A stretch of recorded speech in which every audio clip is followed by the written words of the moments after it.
traan in de broeiende brandende ogen, maar wel is hun mond bars en grimmig gebogen. Wij weven de lijkwade der maatschappij, een driedubbele vloek ingeweven erbij. Wij weven, wij weven.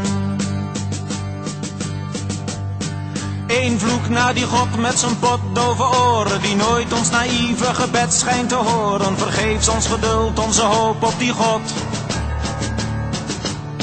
Hij heeft ons belazerd, versierd en bedot.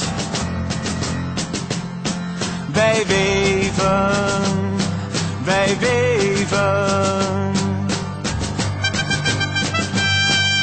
Eén vloek naar de koning, die vorst der gegoede. Hem is onze ellende een zorg in gemoede. Je laatste 3 stuivers afpersen als het kon.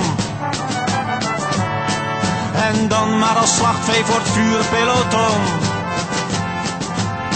Wij weven, wij weven.